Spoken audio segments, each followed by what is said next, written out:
돈도 없으면서 왜 여기에 온 거야? 카페 밖 전체가 순식간에 조용해졌다.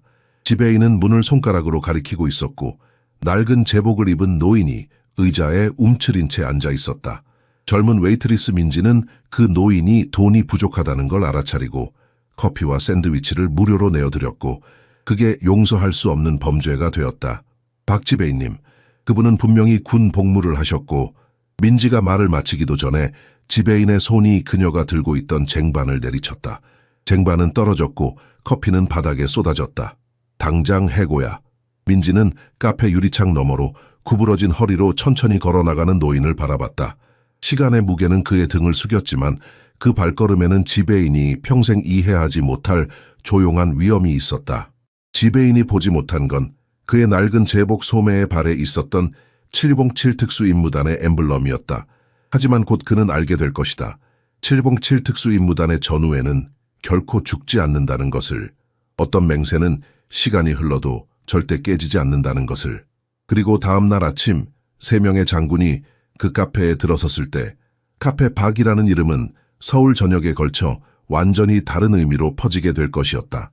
707 부대의 명예를 모욕한 대가는 시간과 관계없이 반드시 돌아온다. 감히 우리 가게 물건을 멋대로 나눠주다니. 넌 대체 누구 허락을 받은 거지? 박 매니저의 분노의 참 목소리가 카페 전체를 뒤흔들었다. 그 말 한마디 한마디가 날카로운 칼날처럼 민지의 가슴을 찔렀다. 손님들의 수군거림과 숟가락 부딪히는 소리가 순식간에 멈추었다. 민지는 몸이 굳어버린 채 빈 쟁반을 가슴에 꼭 붙들었다. 그녀의 손가락은 억제할 수 없이 떨렸고 얼굴은 화끈거렸다. 26살 동안 이렇게 공개적으로 망신당한 적은 없었다. 더구나 그저 인간적인 도움을 베풀었을 뿐인데 구석 자리에 앉아있던 노인은 민지의 도움을 받기 전까지 거의 눈에 띄지 않았다.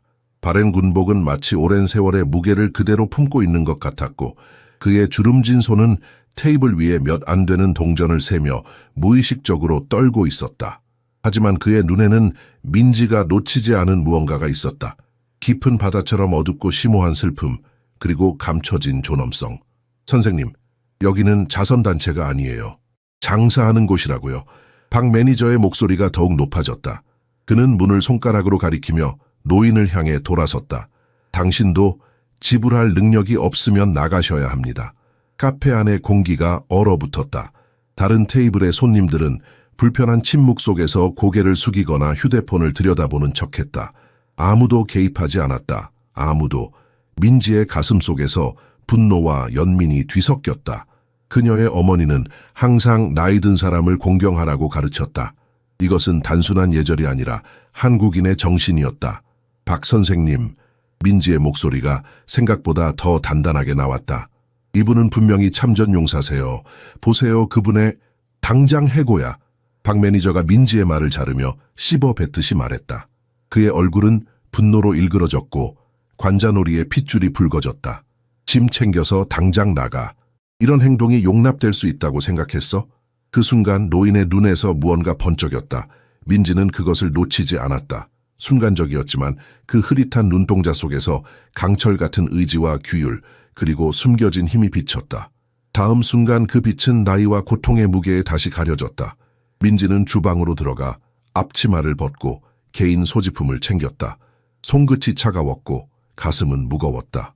월급이 필요했다. 어머니의 약값이 필요했다. 하지만 그 노인의 눈에서 본 것은 그 어떤 물질적 필요보다 중요했다. 카페를 나서면서 그녀는 유리창을 통해 노인이 천천히 거리로 나가는 모습을 보았다. 그의 등은 구부러져 있었지만 그의 걸음걸이에는 여전히 젊은 시절 군인다운 품위가 남아있었다. 아무도 알아차리지 못했지만 민지는 그의 낡은 코트에 달린 작은 휘장을 보았다. 시간에 의해 바래고 닳았지만 특별한 의미를 지닌 상징이었다. 민지의 눈에서 조용히 눈물이 흘러내렸다. 그녀는 자신의 행동이 단순한 친절을 넘어 어떤 파장을 일으킬지 전혀 알지 못했다. 그리고 그 노인이 누구인지, 그가 자신의 인생에 어떤 영향을 미칠지도 상상조차 할 수 없었다. 집으로 돌아가는 버스 안에서 민지의 눈물은 이미 말라버렸다. 그녀의 마음은 이제 분노와 걱정이 뒤섞인 채 무거웠다. 어머니의 약값은 어떻게 마련할까? 새 일자리는 어디서 구할까? 하지만 그런 생각들 사이로 그 노인의 눈에서 보았던 깊은 슬픔과 순간적으로 번쩍였던 강인함이 자꾸만 떠올랐다. 그 노인이 지금은 어디에 있을까? 김재성 박사는 자신의 작은 아파트에 홀로 앉아 있었다. 창밖으로는 서울의 밤이 깊어가고 있었지만 그의 마음은 60년 전 그날 밤에 머물러 있었다. 세월의 흐름 속에서도 지워지지 않는 기억들. 707 특수임무부대, 일명 해군 특수전전단에서 전투 의료관으로 복무했던 날들. 그는 조심스럽게 작은 나무 상자를 열었다. 그 안에는 UDT-CL 휘장이 놓여 있었다. 한때는 적진 한가운데서도 총알을 빼내고 동료의 생명을 구했던 그 손이 이제는 나이가 들어 끊임없이 떨리고 있었다. 또 길을 잃었었구나. 낯선 목소리가 들려왔다. 재성의 젊은 간병인 소라였다. 오늘 카페에서 무슨 일이 있었어요? 왜 혼자 나오셨어요? 재성은 대답하지 않았다. 기억이 흐릿했다. 그는 단지 따뜻한 커피를 마시고 싶었고 동전을 세다가 그리고 그 친절한 눈동자를 가진 젊은 여성. 그녀가 누구였더라? 치매는 밀물과 썰물처럼 왔다 갔다 했다. 좋은 날에는 그가 수행했던 모든 의료 절차, 가장 극한의 조건에서 구했던 모든 생명을 기억할 수 있었다. 나쁜 날에는 자신이 누구인지도 잊어버렸다. 재성은 창가로 걸어가 서울의 불빛을 바라보았다. 이 번화한 도시가 한때는 폐허였다는 것을 기억하는 사람이 얼마나 될까? 그가 몸을 던져 구한 사람들의 자손들이 지금 저 불빛 아래에서 평화롭게 살아가고 있다는 사실을 누가 알까? 소라는 조용히 저녁약을 준비하며 재성을 지켜보았다. 그녀는 이 노인에 대해 거의 아는 것이 없었다. 최 장군이 특별히 고용한 간병인이었을 뿐. 하지만 그녀는 재성의 서랍에서 우연히 발견한 훈장들과 흑백 사진들을 통해 이 조용한 노인의 과거가 평범하지 않다는 것을 짐작했다. 전화벨이 울렸다. 여보세요? 재성이 수화기를 들었다. 카페에서 있었던 일 들었네. 깊고 무거운 목소리. 최 장군이었다. 괜찮은가, 의사? 재성은 한숨을 쉬었다. 그저 안 좋은 날이었을 뿐이오. 걱정하지 마시오. 전우들이 마음에 들어하지 않는다네. 최 장군이 대답했다. 우리 의사를 그렇게 대하다니. 수화기 너머로 짧은 침묵이 흘렀다. 재성은 창밖을 바라보며 멍하니 생각에 잠겼다. 그 카페 점원, 그녀의 눈에서 보았던 연민은 오래전 북한 해안에서 만났던 한 간호사를 떠올리게 했다. 목숨을 걸고 포위된 남한팀을 도왔던 그 젊은 여성. 그 후 그녀에게 무슨 일이 일어났는지 그는 결코 알지 못했다. 내일 만나세, 최 장군이 말했다. 그리고 재성아, 약은 제때 먹고 있나? 재성은 쓴웃음을 지었다. 몇십 년이 지났지만 부대에서의 서열은 여전했다. 네, 사령관님. 전화를 끊은 후 재성은 다시 나무 상자로 돌아와 그 안에 훈장을 만졌다. 겉으로 보기에 쇠약해 보이는 이 노인이 한때 얼마나 극한의 상황에서 동료들의 생명을 구했는지 세상은 결코 알지 못할 것이다. 최 장군의 전화가 끊긴 후 김재성은 침대 옆 탁자에 놓인 오래된 사진첩을 열었다. 거친 바다와 그 위에서 임무를 수행하던 젊은 전우들의 모습. 시간은 그들의 얼굴을 주름지게 했지만 그들 사이의 유대는 여전히 강철처럼 단단했다. 서울 강남의 고급 아파트에서 최 장군은 전화를 내려놓고 깊은 생각에 잠겼다. 그의 비서가 조심스럽게 문을 두드렸다. 장군님, 강 대령과 송 사령관, 이 대위가 도착하셨습니다. 최 장군은 고개를 끄덕였다. 들어오시라고 해. 3명의 노인이 들어왔지만 그들의 자세와 걸음걸이에는 여전히 군인다운 기품이 묻어났다. 60대 후반에서 70대 초반의 나이에도 불구하고 그들의 눈빛은 날카로웠고 등은 곧게 펴져 있었다. 재성기가 카페에서 모욕을 당했다고 들었소. 강 대령이 입을 열었다. 그의 목소리는 낮았지만 그 안에 담긴 분노는 명확했다. 자세한 상황을 알아봤습니다. 이 대위가 태블릿을 꺼내 보여주었다. 박성호 41세. 카페 파크의 매니저이자 소유주. 2년 전부터 그 지역에서 영업 중입니다. 평판은 좋지 않습니다. 직원들을 함부로 대하고 손님들에게도 불친절하다는 평가가 많습니다. 송 사령관이 차가운 눈빛으로 물었다. 그 여자아이는요? 재성을 도왔다가 해고된 직원. 박민지, 26세. 어머니의 의료비를 위해 일하고 있었습니다. 어제부터 새 일자리를 찾고 있지만 그 지역 내 다른 카페들에서 모두 거절당했습니다. 아마도 박성호의 영향력 때문인 것 같습니다. 최 장군의 얼굴에 분노의 그림자가 드리웠다. 우리가 위험한 바닷속에서 적의 총알을 피해 다닐 때 재성이는 항상 우리 곁에 있었소. 산소통이 부족해도 의료 장비가 제한되어도 그는 포기하지 않았소. 강 대령이 오른쪽 다리를 무의식적으로 문질렀다. 거기에는 깊은 상처 자국이 있었다. 백령도 근처에서 내가 피를 흘리며 죽어갈 때 재성이는 적진을 뚫고 5km를 헤엄쳐 와서 나를 구했소. 내가 지금 살아있는 건 오직 그 때문이오. 송사령관은 조용히 고개를 끄덕였다. 그리고 잠수함이 침수되어 산소가 부족했을 때 재성이가 즉석에서 만든 산소 공급 시스템 덕분에 우리 8명이 구조될 때까지 살아남을 수 있었습니다. 대한민국은 그에게 갚을 수 없는 빚을 지고 있소. 이 대위가 덧붙였다. 그런데 그 카페 매니저는 그를 쓰레기처럼 대했습니다. 방 안에 무거운 침묵이 내려앉았다. 각자의 마음속에는 재성과 함께했던 순간들이 파노라마처럼 펼쳐졌다. 죽음의 문턱에서 그가 보여준 침착함, 불가능한 상황에서도 포기하지 않는 그의 의지, 그리고 무엇보다 동료를 절대 버리지 않는 그의 충성심. 우리의 규칙을 기억하시오. 최 장군이 마침내 입을 열었다. 정확성, 신중함, 효율성, 그리고 충성심 세 사람이 동시에 덧붙였다. 창밖으로 서울의 석양이 붉게 물들고 있었다. 4명의 노인들은 계획을 마무리했다. 그것은 무기나 전투 전술을 포함하지 않았지만 예전의 임무만큼이나 정밀하게 실행될 것이었다. 한편 카페파크에서는 박성호가 평소처럼 바쁘게 일하고 있었다. 그는 민지를 더 적은 급여로 일할 학생으로 이미 대체했다. 노인과의 불쾌한 사건은 이미 잊혀진 그저 하루의 사소한 불편함일 뿐이었다. 그는 거리 건너편에서 자신을 주시하고 있는 한 쌍의 날카로운 눈을 알아차리지 못했다. 수십 년간의 비밀 작전에서 연마된 기술로 이 대위는 여전히 눈에 띄지 않게 감시를 유지할 수 있었다. 그날 밤 민지는 잠들지 못했다. 좁은 원룸의 천장을 바라보며 하루 종일 일자리를 찾아 헤맸던 피로감에도 불구하고 그녀의 눈은 초롱초롱했다. 창문으로 비치는 넌사인의 불빛이 방 안을 파랗게 물들였다. 그녀는 침대에서 일어나 낡은 책상 서랍을 열었다. 그 안에는 어머니의 처방전과 병원비 영수증이 차곡차곡 쌓여 있었다. 엄마, 걱정 마세요. 내일은 꼭 새 일자리를 찾을 거예요. 그녀는 빛바랜 가족 사진을 향해 속삭였다. 갑자기 들려오는 약한 벽치기 소리. 옆방의 대학생 혜진이었다. 민지 언니, 괜찮아? 오늘 일찍 들어왔던데. 민지는 한숨을 내쉬었다. 괜찮아. 그냥 오늘부터 새 일자리를 찾아야 해.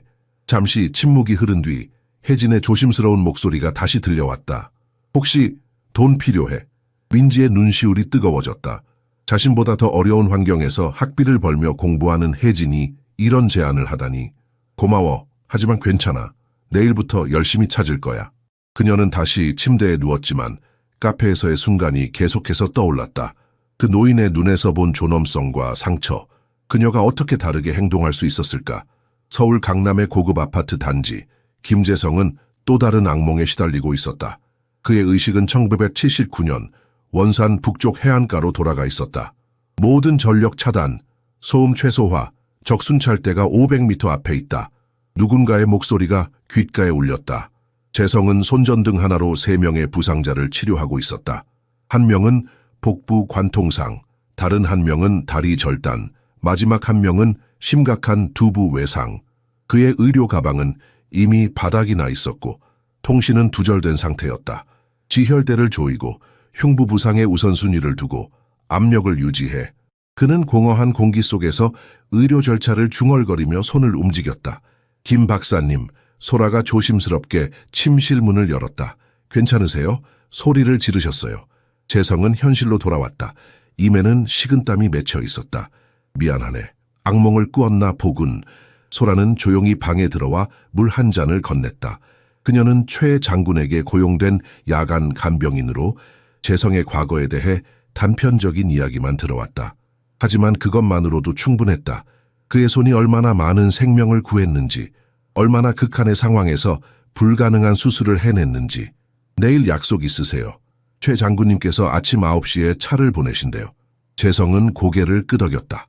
그의 시선은 창밖 서울의 불빛으로 향했다. 그가 젊었을 때의 서울은 지금과 달랐다. 전쟁의 상처가 아직 생생했고 가난과 절망이 도시를 뒤덮고 있었다. 그 시절 그와 그의 전우들은 아무도 모르게 밤바다를 헤엄쳐 적의 정보를 수집하고 때로는 포로를 구출하고 생명을 구했다. 카페 파크에서는 박성호가 마지막 손님을 배웅하고 가게 문을 잠그고 있었다. 그는 오늘 하루가 수익성 있었다는 사실에 만족했다. 민지를 더 적은 급여를 받는 대학생으로 대체한 것은 현명한 결정이었다. 노인과의 불편한 상황은 이미 그의 기억 속에서 흐릿해져 있었다. 그는 가게를 나서며 주변을 한번 둘러보았다. 평소와 다름없는 번화가의 밤풍경. 하지만 그는 거리 건너편 어두운 골목에서 자신을 지켜보는 날카로운 눈빛을 느끼지 못했다. 이 대위는 여전히 그림자 속에 숨어 수십 년간의 특수작전에서 연마한 완벽한 감시 기술을 발휘하고 있었다. 다음 날 아침 민지의 전화가 울렸다. 생소한 번호였다. 박민지 씨? 정중하면서도 권위 있는 남성의 목소리가 들려왔다. 저는 이 대위라고 합니다. 카페에서 있었던 일에 대해 이야기하고 싶습니다. 그리고 김재성 박사에 관해서도. 누구요? 민지는 혼란스러워하며 물었다. 당신이 도와주셨던 그 노인 말입니다. 그에 대해 알아야 할 것들이 있습니다. 민지는 전화를 받은 후 한동안 멍하니 서 있었다. 그 목소리에 담긴 권위와 진지함이 그녀를 당혹스럽게 했다. 하지만 직감적으로 이것이 중요한 만남이라는 것을 느꼈다. 한국전쟁 기념관 10시에 뵙겠습니다. 그녀는 마침내 대답했다. 기념관으로 향하는 버스 안에서 그녀는 창밖을 내다보며 생각에 잠겼다. 김재성 박사라. 그저 도움이 필요한 노인이라고만 생각했던 그 사람에게는 이름이 있었고 직위가 있었고 아마도 그녀가 상상조차 할 수 없는 이야기가 있을 것이다. 기념관에 도착하자 압도적인 건물의 위험이 그녀를 맞이했다. 계단을 올라가며 그녀의 심장은 빠르게 뛰었다. 누가 그녀를 기다리고 있을까? 왜 이런 공식적인 장소에서 만나자는 걸까? 박민지 씨. 그녀가 돌아보니 70대 후반으로 보이는 남성이 서 있었다. 그의 나이에도 불구하고 그의 자세는 놀라울 정도로 꼿꼿했고 눈빛은 날카로웠다. 마치 오랜 군 생활의 흔적이 몸에 각인된 것 같았다. 이 대위입니다. 그는 가볍게 고개를 숙이며 인사했다. 민지는 어색하게 인사를 받았다. 그는 그녀를 기념관 안쪽, 사람들이 거의 찾지 않는 특수부대 전시관으로 안내했다. 유리 진열장 앞에 멈춰 서서 그는 흑백 사진 하나를 가리켰다. 군용 잠수복을 입은 젊은 남성들이 결연한 표정으로 서 있었다. 그룹 중앙에 마른 체격의 한 남성이 의료 가방을 들고 있었다. 김재성 박사 이 대위가 설명했다. 당신이 도와준 그 사람입니다. 민지는 사진을 응시했다. 그 결의에 찬 젊은 의사와 카페에서 만났던 혼란스러워 보이던 노인을 연결시키기가 어려웠다. 그는 군의관이었나요? 단순한 군의관이 아닙니다. 이 대위의 목소리가 깊어졌다. 707 특수임무 부대가 가졌던 최고의 전투 의료관이었습니다. 당신의 매니저가 공개적으로 모욕한 그 사람은 오늘날까지도 여전히 기밀로 남아있는 작전에서 직접 100명이 넘는 생명을 구했습니다. 이 대위는 민지의 표정이 점점 놀라움으로 변해가는 것을 보며 계속했다. 폭풍 우치는 공해상에서 기관절 개수를 수행하는 재성, 적의 총격 아래에서 총알을 제거하는 재성, 적지에서 최소한의 자원으로 의료 장비를 즉석에서 만드는 자해성. 그는 단순한 의사가 아니었습니다. 완벽한 전투원이었죠.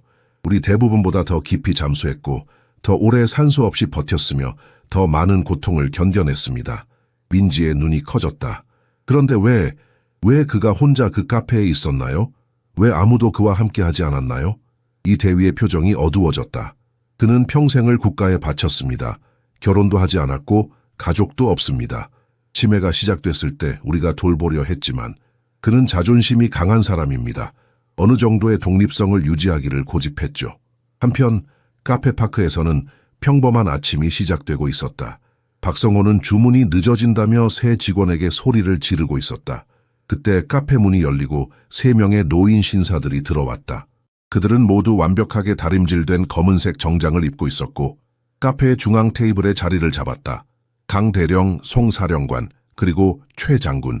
공식적인 자리가 아니면 좀처럼 모습을 드러내지 않는 인물들이었다. 그들은 의도적으로 가게에서 가장 눈에 띄는 자리를 선택했다. 무엇을 도와드릴까요? 긴장한 새 직원이 물었다. 커피만 주세요. 최 장군이 대답했다. 그의 날카로운 눈빛은 매니저에게 고정되어 있었다. 박성호는 이 새 손님의 존재에서 뭔가 이상한 기운을 느끼기 시작했다. 설명할 수 없는 한기가 그의 등줄기를 타고 내려갔다. 그들이 자신을 지켜보는 방식에는 뭔가 불안하게 만드는 것이 있었다. 커피 3잔 부탁합니다. 최 장군이 다시 말했다. 그의 차분한 목소리는 눈빛의 강렬함과 대조적이었다. 새 직원은 긴장으로 손이 떨려 커피를 서빙하다 몇 방울을 테이블에 흘렸다. 박성호가 화를 내려고 앞으로 나섰지만 최 장군의 양복 깃에 달린 작은 배지를 발견하고는 그 자리에 얼어붙었다. 무슨 문제라도 있습니까? 최 장군이 한쪽 눈썹을 치켜올리며 물었다. 아닙니다, 선생님. 박성호가 더듬거리며 뒤로 물러섰다. 그의 표정이 창백해지는 것을 본 최 장군의 입가에 희미한 미소가 스쳤다. 오랜 시간 적진 깊숙이 침투하며 위험한 상황을 수없이 겪어온 그에게 이런 작은 심리전은 그저 준비 운동에 불과했다.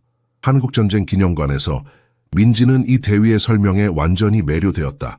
그들은 일반인에게 거의 공개되지 않는 특별 전시실로 이동했다. 이 방은 한국 특수작전 부대에 헌정된 공간이었다. 한쪽 구석에는 유리 케이스가 있었고 그 안에는 개조된 의료기구들이 전시되어 있었다. 이것들은 모두 김 박사가 개발한 것들입니다. 이 대위가 설명했다. 그는 실전에서 사용할 수 있는 의료기술을 개발했고 이는 전 세계 특수부대의 표준이 되었습니다. 민지는 유리 케이스 안의 기구들을 살펴보았다. 일반 메스를 개조한 것처럼 보이는 도구, 접이식 수술 도구, 그리고 몇 가지 그녀가 식별할 수 없는 장비들. 미국인들이 공식 매뉴얼을 지배하는 동안 실제 현장에서 생명을 구하는 것은 김 박사의 프로토콜이었습니다. 이 대위는 잠시 말을 멈추고 먼 곳을 바라보았다. 알고 계십니까? 왜 한국 UDT-CL이 국제적으로 존경받는지. 다른 나라들은 실험실과 무제한 자원으로 특수부대를 발전시키는 동안 우리는 실제 고난 속에서 우리의 것을 발전시켰기 때문입니다. 김 박사는 그것을 몸소 보여준 사람입니다. 민지는 숨을 깊게 들이마셨다. 그런 분을 제가 어떻게 도울 수 있을까요? 지금 당장은 그의 이야기를 듣고 이해하는 것입니다. 이 대위가 대답했다. 그리고 이제 그의 이름이 공개적으로 모욕당한 것에 대한 우리의 대응을 지켜보는 것이죠. 카페로 돌아가서 분위기는 점점 더 긴장되어 갔다. 다른 손님들도 새 노인에게서 뿜어져 나오는 침묵의 압박감을 느끼고 있었다. 송 사령관이 테이블 위에 서류 폴더를 올려놓았다. 매니저와 공식적으로 대화하고 싶습니다. 그는 무거운 목소리로 선언했다. 박성호가 조심스럽게 다가왔다. 땀이 이마에 맺히기 시작했다. 무엇을 도와드릴까요, 선생님들? 어제 강대령이 시작했다. 당신은 이 가게에서 한 남자를 쫓아냈습니다. 노인이었죠. 기억하십니까? 그는 지불할 수 없었기 때문에 나가달라고 요청했을 뿐입니다. 박성호가 방어적으로 대답했다. 가게 규정입니다. 최 장군은 천천히 폴더를 열고 박성호 쪽으로 돌렸다. 첫 페이지에는 김재성의 공식 제복을 입은 사진이 있었다. 훈장으로 가득한 가슴. 이 사람, 최 장군이 부드럽게 말했다. 당신이 거지처럼 대우한 이 사람은 당신이 평생 알게 될 모든 한국인보다 더 많은 생명을 구했습니다. 박성호의 얼굴이 하얗게 변했다. 그는 다음 페이지들을 넘기며 각각의 훈장, 임무, 용맹한 행동을 기록한 문서들을 보았다. 카페 안의 공기가 더욱 무거워졌다. 다른 손님들은 이제 대화를 듣기 위해 귀를 기울이고 있었다. 한 노부인이 입술에 손을 가져다 대며 놀란 표정을 지었다. 우리는 이곳에 위협하거나 협박하기 위해 온 것이 아닙니다. 최 장군이 계속했다. 교육하기 위해 왔습니다. 당신이 혼란스러운 노인이라고 생각했던 그 사람이 누구인지 당신과 여기 있는 모든 사람이 이해하도록 말입니다. 박성호의 손이 문서를 넘기며 떨렸다. 그의 눈앞에 펼쳐진 사실들은 충격적이었다. 젊은 김재성이 국제특수부대와 함께 훈련하는 사진들, 극한 상황에서 혁신적인 의료 절차를 설명하는 공식 보고서, 일부는 검열되어 있었다. 그의 손에 의해 구조된 젊은 군인들의 가족으로부터 온 감사 편지들. 이렇게 대단한 분이었다니. 박성호의 목소리가 작아졌다. 단순히 대단한 정도가 아닙니다. 최 장군이 카페 전체에 들릴 만큼 목소리를 높였다. 김재성 박사는 국가의 보물입니다. 손님들이 호기심에 모여들기 시작했다. 나이든 여성 한 명이 김재성의 이름을 듣고 숨을 들이켰다. 제 오빠가 해군에서 복무했어요. 그녀가 중얼거렸다. 그는 유령 의사에 대한 이야기를 했었죠. 어디선가 나타나 부상자를 구한 다음 물속으로 사라지는 강 대령이 고개를 끄덕였다. 그것이 우리가 그에게 붙인 별명이었습니다. 유령 의사. 적들조차 그를 두려워했죠. 그들은 남한의 특수부대원이 바닷속에서 어떻게 살아남을 수 있는지 이해하지 못했으니까요. 그것은 김 박사가 개발한 특수산소 보존 기술 덕분이었습니다. 한국전쟁 기념관에서 민지는 이 대위로부터 김재성의 놀라운 업적에 대해 더 많은 것을 듣고 있었다. 1978년 동해안 작전에서 이 대위가 설명했다. 우리 부대는 북한 정찰선에 발각되었습니다. 저는 복부에 총상을 입었죠. 의식이 점점 흐려지는 동안 마지막으로 본 것은 김 박사가 저를 물속으로 끌고 가는 모습이었습니다. 이 대위는 소매를 걷어 올려 인상적인 흉터를 보여주었다. 그는 바닷물에 목까지 잠긴 채로 단지 주머니 칼과 손전등만으로 제 동맥 근처의 총알을 제거했습니다. 통증을 견디기 위해 제게 물어뜯을 가죽끈을 주었습니다. 민지는 경악했다. 어떻게 그런 일이? 그것이 첫 번째 구조였습니다. 이 대위가 계속했다. 두 번째는 제가 PTSD로 자살을 시도했을 때였죠. 그는 제 집에 나타나 저를 말 그대로 총구에서 끌어냈습니다. 내가 바다에서 네 목숨을 구한 것은 네가 이렇게 버리라고 한 것이 아니다라고 말했죠. 민지의 눈에 눈물이 고였다. 그는 왜 그 카페에 혼자 있었나요? 그의 가족은 어디에 있나요? 그는 평생을 국가에 바쳤습니다. 결혼한 적이 없습니다. 치매가 시작되었을 때 우리가 그를 돌보려 했지만 그는 고집이 셉니다. 어느 정도의 독립성을 유지하기를 고집했죠. 우리는 그의 결정을 존중합니다. 카페에서 분위기는 더욱 긴장되었다.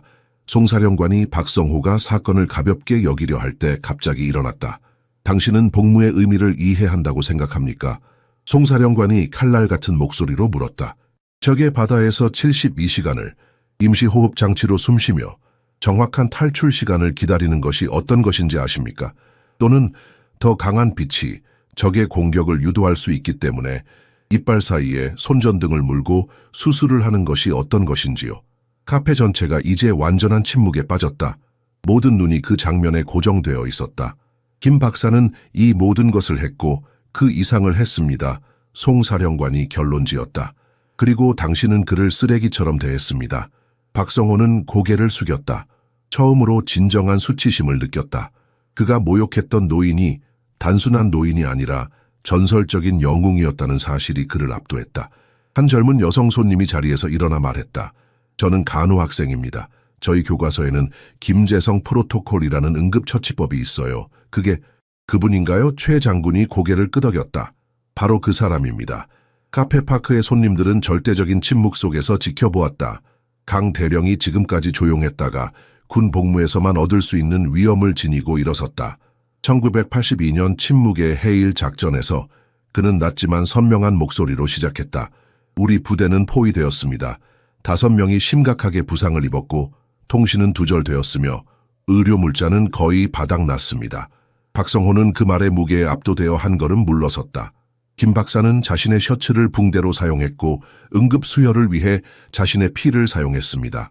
항생제가 필요했을 때 그는 순찰 중인 적의 바다를 통해 2km를 헤엄쳐 탈출 지점까지 가서 물자를 가져왔습니다. 한 여직원이 쟁반을 떨어뜨렸고 그 금속성 소리가 그 순간을 더욱 강조했다. 그리고 그가 돌아왔을 때 강 대령은 계속했다. 그는 여전히 14시간 연속으로 수술할 힘이 있었습니다. 카페에 있던 한 중년 남성이 조용히 물었다. 그분은 지금 어디 계십니까? 그것은 우리가 공개할 수 없는 정보입니다. 최 장군이 대답했다. 하지만 그는 안전합니다. 그리고 그는 여기서 일어난 일을 알고 있습니다. 그 말은 박성호의 얼굴에서 마지막 혈색마저 앗아갔다. 이 노인들이 단순한 노인이 아니라는 것, 그들이 여전히 상당한 영향력을 가지고 있다는 것이 점점 분명해졌다. 한국전쟁기념관에서 민지는 특별 전시실을 나와 이 대위와 함께 조용한 구석으로 이동했다. 김 박사님을 만나고 싶으세요?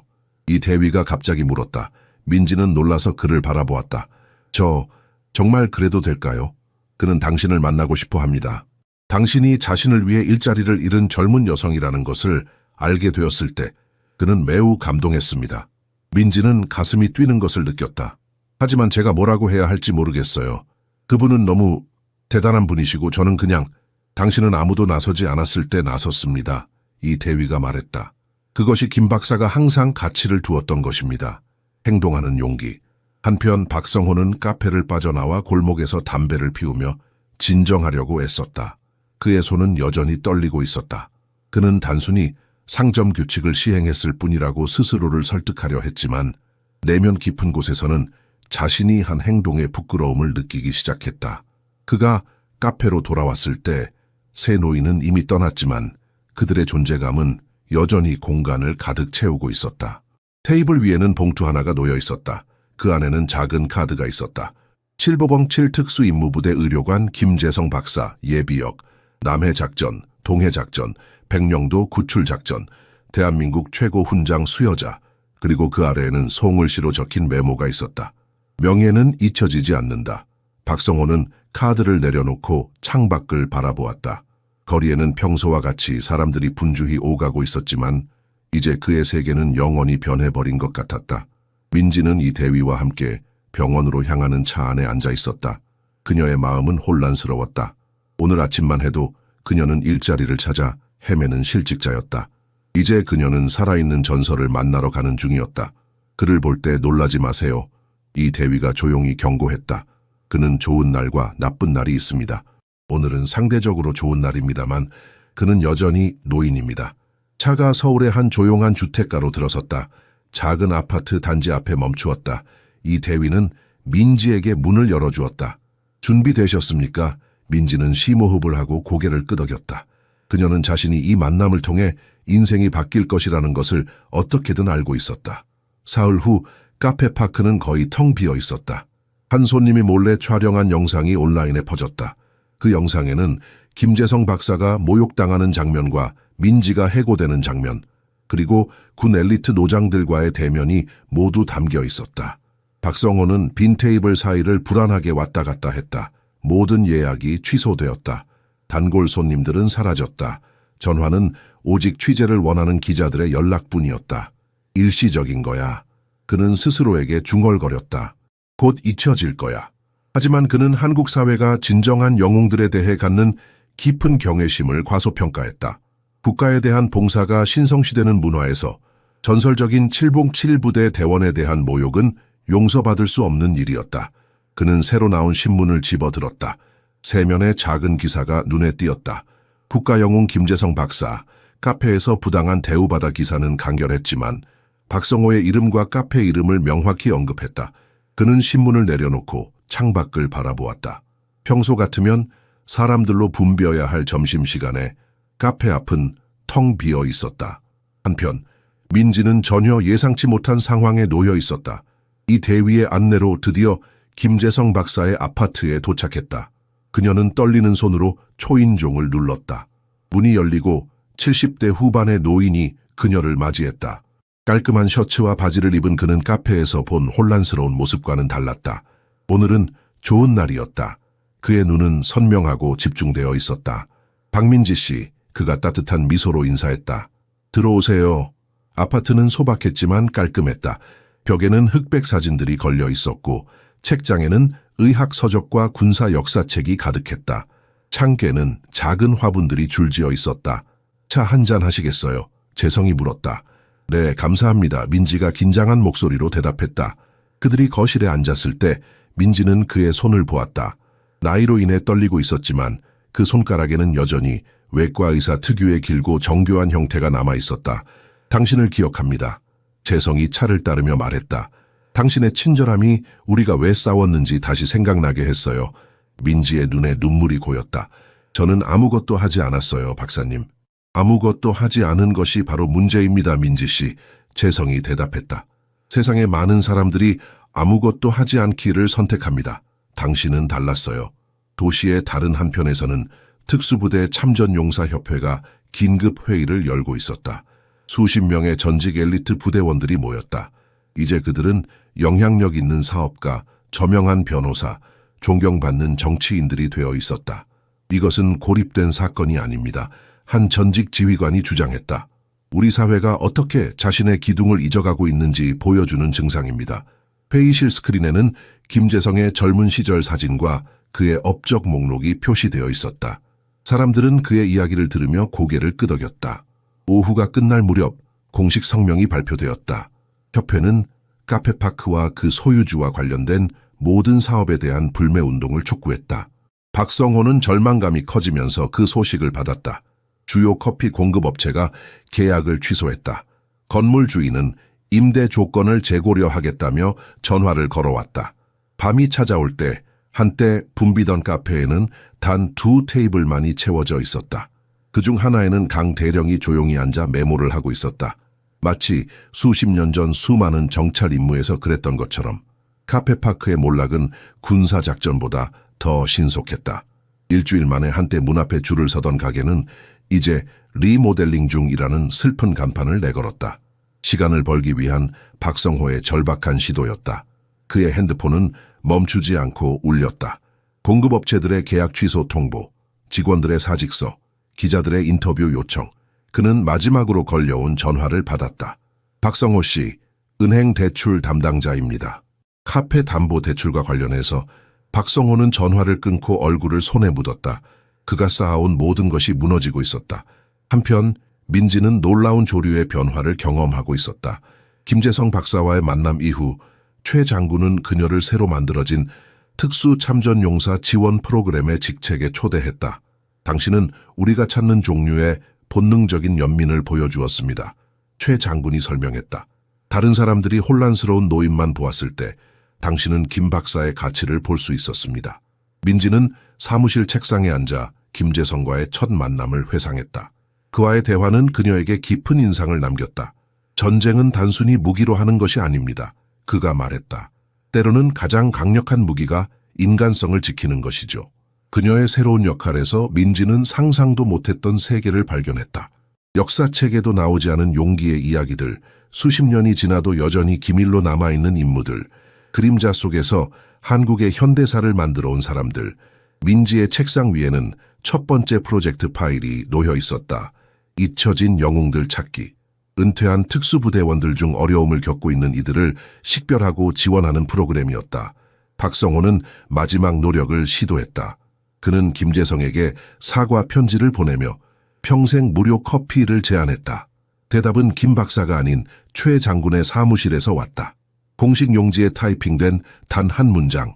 명예에는 가격이 없다. 채권자들과 여론의 압박으로 박성호는 마침내 송 사령관에게 연락했다.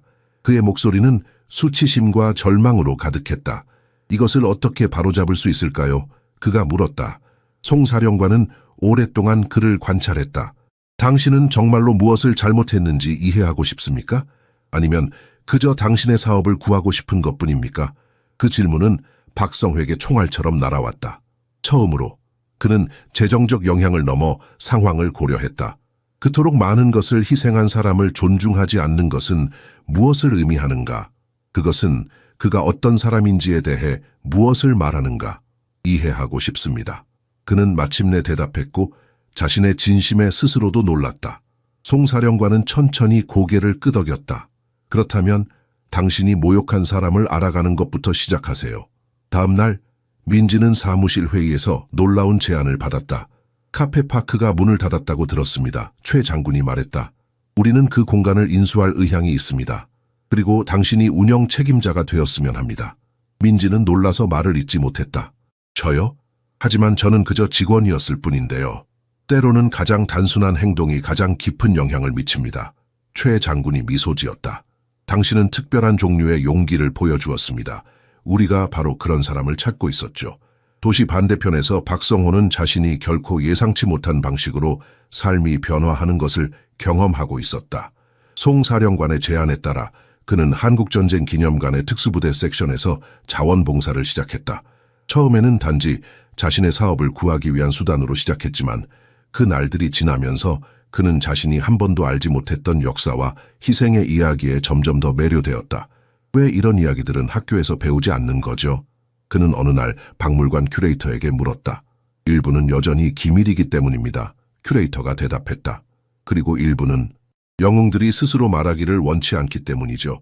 서울 참전용사병원의 특별병동은 조용했다. 박성호는 복도를 따라 천천히 걸었다. 자원봉사를 시작한 지 3주째였다. 오늘은 그가 가장 두려워하던 날이었다. 김재성 박사를 직접 만나는 날.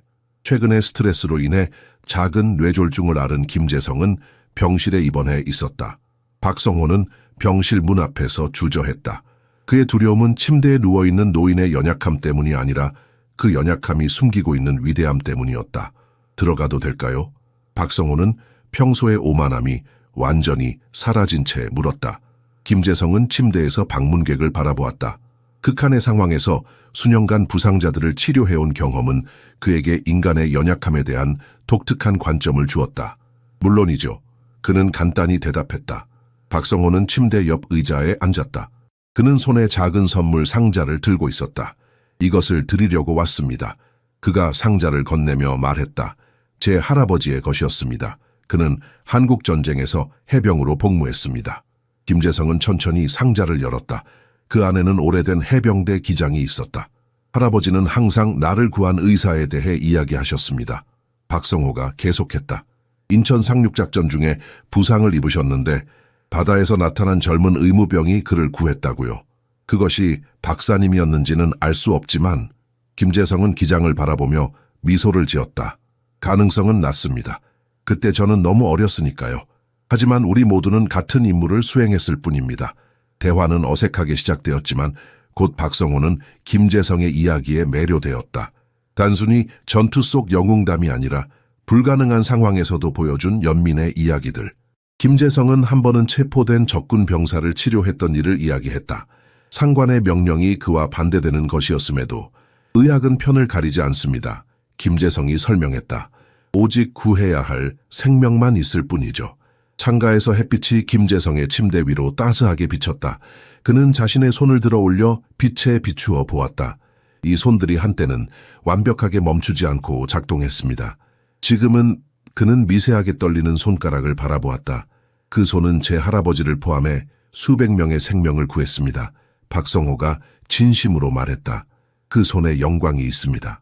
이 순간 박성호는 처음으로 진정한 존경이 무엇인지 이해했다. 그것은 단순히 지위나 돈에 대한 것이 아니었다. 그것은 한 사람의 삶이 얼마나 많은 다른 삶에 영향을 미쳤는지에 관한 것이었다. 민지는 같은 날 오후 최 장군의 사무실에서 새로운 프로젝트에 대한 브리핑을 받고 있었다. 그녀가 이제 영웅들의 카페라고 불리게 될 공간의 계획도를 살펴보고 있었다. 이곳은 단순한 카페가 아닙니다. 최 장군이 설명했다.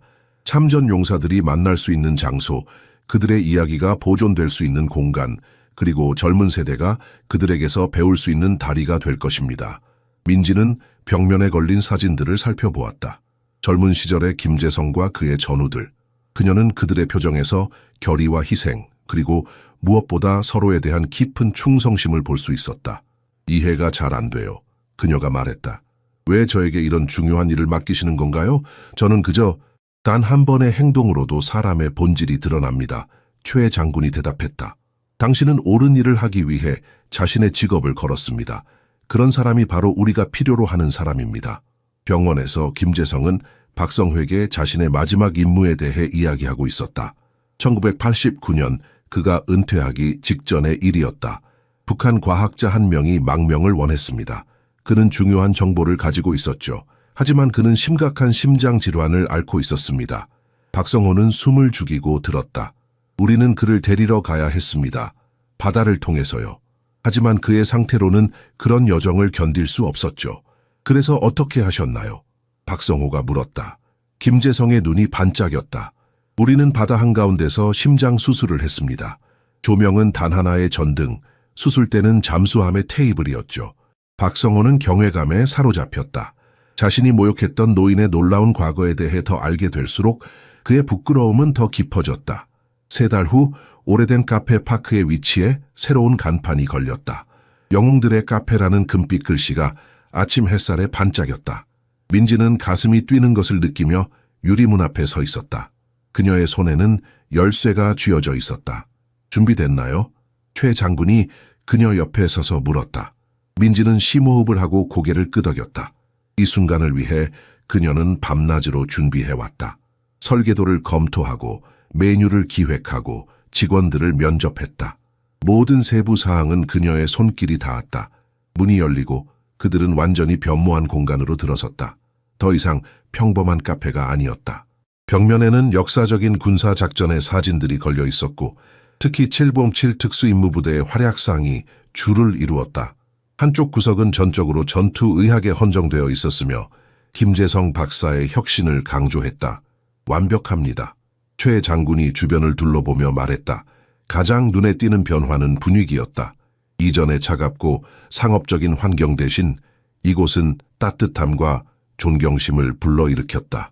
원목 테이블과 부드러운 조명 그리고 곳곳에 놓인 군사 유물들이 특별한 분위기를 자아냈다. 박성호는 더 이상 소유주가 아니었다. 그는 참전용사협회에 사업을 매각했다. 하지만 놀랍게도 그는 여전히 매니저로 남아있었다. 이제 그는 완전히 달라진 사람이었다. 오만함은 겸손함으로 대체되었고 그의 눈에는 깊은 이해가 담겨 있었다. 개업 첫날 민지는 김재성을 휠체어에 태우고 카페로 모셔왔다.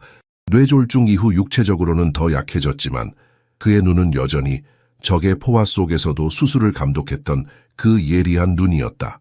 어서 오세요. 박성호가 공손하게 인사하며 고개를 숙였다. 카페는 사람들로 가득 찼다. 고위군 장교들이 민간인들과 어울렸다. 특별한 테이블에는 최 장군이 외국 외교관들과 대화를 나누고 있었다. 그들 뒤 벽에는 민지가 김재성에게 커피를 대접하는 사진이 액자에 담겨 걸려 있었다. 그 이미지는 침묵의 영웅들을 존경하라 캠페인의 상징이 되었다. 카페 하나가 이렇게 많은 사람들의 삶을 변화시킬 줄은 상상도 못했어요. 민지가 주변을 둘러보며 말했다. 김재성은 미소를 지었다. 우리는 항상 작은 행동들 속에서 우리의 진정한 본성을 발견합니다. 그날 당신의 친절함은 당신의 성품을 드러냈습니다. 박성호의 반응은 그의 성품을 드러냈고요. 그리고 내 전우들의 대응은 시간도 끊을 수 없는 유대를 보여주었습니다. 카페 뒤편의 조용한 테이블에는 현재 한국 UDT 시르의 공식 제복을 입은 3명의 젊은이들이 경외심을 가지고 지켜보고 있었다. 그들은 전설적인 의사를 만나기 위해 특별 허가를 받았다. 그의 즉석 지혈대 기술은 여전히 기본 훈련에서 가르쳐지고 있었다. 민지는 창가의 테이블에 앉은 김재성을 바라보았다. 햇빛이 그의 얼굴에 부드럽게 비추고 있었다. 한때 공포와 혼란으로 가득 찼던 그 눈은 이제 평온함과 만족감으로 빛나고 있었다. 박성호가 특별한 차 한 잔을 들고 김재성의 테이블로 다가갔다. 송사령관에게 배운 대로 준비했습니다. 장시간 임무 중에 마시던 것과 같은 차입니다. 노인은 익숙한 향기를 들이마셨다. 순간적으로 그는 어두운 잠수함과 야간 작전으로 돌아간 듯했다. 수십 년 전의 기억들이 생생하게 떠올랐다. 완벽하군요. 그는 중얼거렸다. 그의 경험 많은 눈에는 만족감의 빛이 어렸다. 민지는 멀리서 이 장면을 지켜보며 가슴이 따뜻해지는 것을 느꼈다. 혼란스러운 노인에게 베푼 단순한 친절이 이렇게 많은 사람들의 삶을 변화시킬 줄은 상상도 못했다. 그녀는 이제 이해했다. 진정한 영웅은 화려한 유니폼이나 많은 훈장이 아니라 필요한 순간에 손을 내미는 용기에 있다는 것을. 사건 발생 1년 후 영웅들의 카페는 참전 용사들과 젊은 군인들의 만남의 장소가 되었다. 매주 목요일 오후 김재성 박사는 자신의 특별 테이블에 앉아 훈련 중인 신병들에게 선별된 이야기를 들려주었다. 그는 뇌졸중에서 충분히 회복되어 이제 지팡이만으로 걸을 수 있었다. 민지는 종종 그를 동반했다. 프로그램 국장으로 승진한 그녀는 이제 전국적인 네트워크를 관리하고 있었다. 혼란스러운 노인에게 베푼 그녀의 자발적인 친절은 그녀의 삶뿐만 아니라 사회가 침묵의 영웅들을 바라보는 방식까지 변화시켰다. 박사님은 왜 자서전을 쓰지 않으셨나요? 어느 목요일 한 젊은 중위가 물었다. 김재성은 미소를 지었다. 그의 눈에는 먼 기억들이 반영되어 있었다. 어떤 이야기들은 직접 전달하는 것이 좋습니다. 문서는 보관되고 잊혀질 수 있지만 공유된 지식은 살아남습니다. 그의 말에는 깊은 지혜가 담겨 있었다. 역사책에는 나오지 않는 작전들, 공식 기록에는 남지 않은 희생들, 그리고 무엇보다 젊은 세대가 반드시 기억해야 할 교훈들. 박성호는 이제 거의 알아볼 수 없을 정도로 변해 있었다. 그의 겸손함은 특히 송 사령관을 놀라게 했다. 처음에는 그의 의도를 의심했던 사령관이었지만 이제는 박성호의 진정한 변화를 인정했다. 그가 정말 변했군요. 참전용사 자선행사에서 민지가 최 장군에게 말했다. 어떤 사람들은 현실의 충격이 필요합니다. 최 장군이 대답했다. 한국에서 우리는 때로 현재의 번영이 보이지 않는 희생 위에 세워졌다는 사실을 잊습니다. 미국인들은 할리우드 영화에서 그들의 영웅을 찬양하지만 우리는 우리의 영웅들을 그림자 속에 두었습니다. 그날 오후 김재성은 젊은 해군 의무병들과 특별 세션을 가졌다. 그들은 그의 즉흥적인 의료 기술에 대해 배우기 위해 전국에서 모였다. 제한된 자원으로 생명을 구하는 것은 창의력의 문제입니다. 그가 설명했다. 교과서는 이상적인 상황을 가르치지만 전투 현장에는 이상적인 상황이란 없습니다. 그는 펜을 들어 손전등과 접이식 칼만으로 어떻게 기관절 개수를 수행했는지 보여주었다. 그의 손은 여전히 미세하게 떨렸지만 그 움직임에는 수십 년의 경험이 녹아 있었다. 한 젊은 여성 의무병이 물었다. 가장 어려웠던 수술은 무엇이었습니까?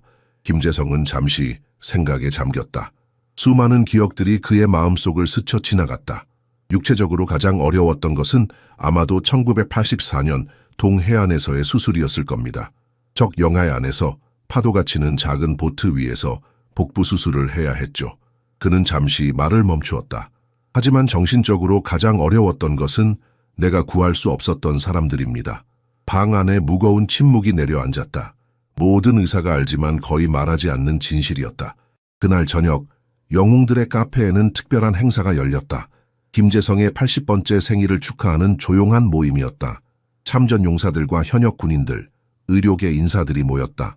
민지는 케이크에 촛불을 밝히며 노인의 눈에서 반짝이는 것을 보았다. 그것은 눈물이었다. 온 생애를 봉사하며 살아온 사람에게 드리는 단순한 감사의 표시가 그에게 얼마나 의미가 있는지를 보여주는 순간이었다. 최 장군이 작은 연설을 했다.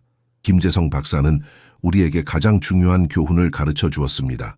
영웅은 완벽한 사람이 아니라 불완전함에도 불구하고 계속 나아가는 사람이라는 것을요. 박성호는 이제 영웅들의 카페 부산 지점의 매니저로 발령받기 전 마지막 날을 보내고 있었다. 그는 김재성에게 특별히 준비한 선물을 건넸다. 그것은 오래된 커피 잔이었다. 이것은 제가 처음 카페를 열었을 때 사용한 첫 번째 잔입니다. 그가 설명했다.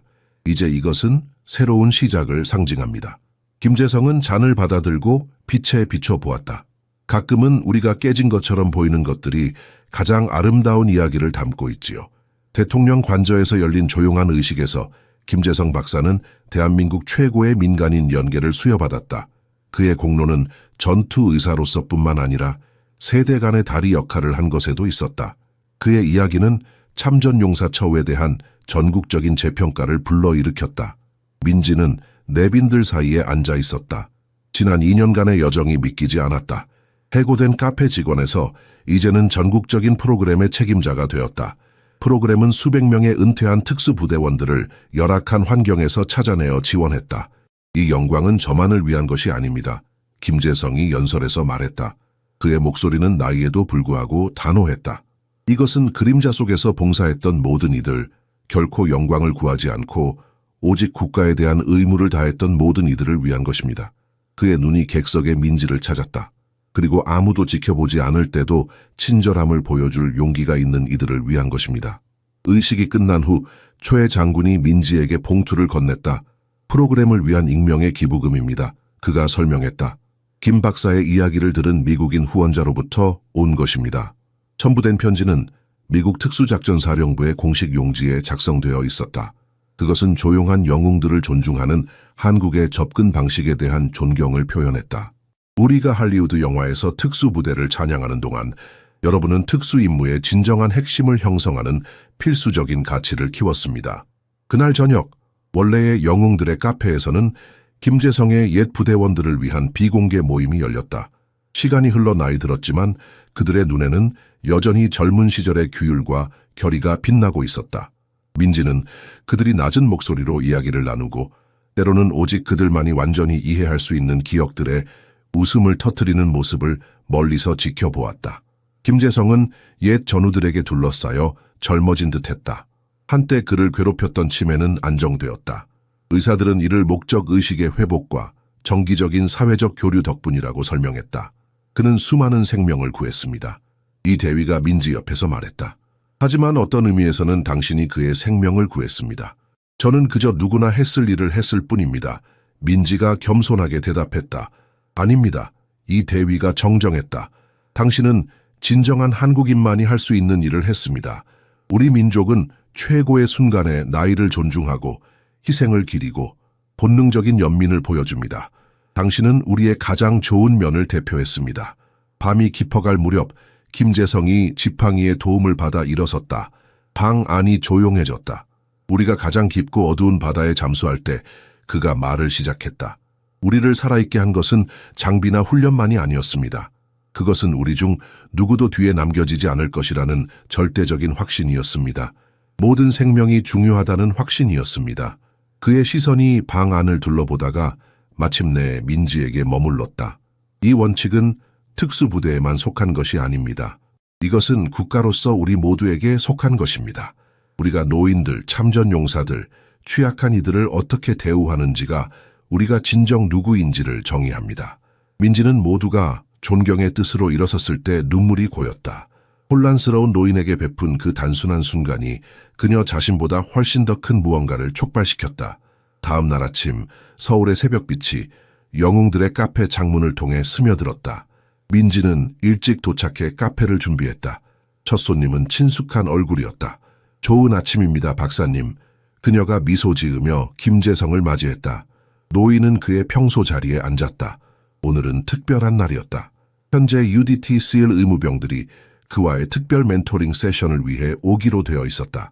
그의 전투의학 기술은 공식 교육 과정의 일부가 되었다. 좋은 아침, 민지 씨. 그가 대답했다. 그의 눈에는 평화와 목적의식이 빛나고 있었다. 그녀는 그의 테이블에 특별한 차 한 잔을 놓았다. 예전에 임무 중에 마시던 바로 그 차였다. 그들은 아무 말도 하지 않았지만 그들 사이에는 이해의 끈이 있었다. 한 번의 친절한 행동이 어떻게 파문을 일으켜 수많은 삶을 변화시킬 수 있는지에 대한 이해, 발전과 효율에 종종 집착하는 사회에서 김재성 박사와 그의 전우들은 모두에게 현대 한국이 세워진 불변의 기초를 상기시켰다. 명예, 희생, 그리고 무엇보다 서로를 돌보는 흔들리지 않는 약속, 특히 국가를 위해 모든 것을 바친 이들을 다른 나라들이 참전용사 처우에 관해 논쟁하는 동안 한국은 다시 한번 세계의 진정으로 발전된 사회가 어떻게 행동하는지 보여주었다. 단지 기술적 발전으로가 아니라 그 발전을 가능하게 한 이들에 대한 존경의 깊이로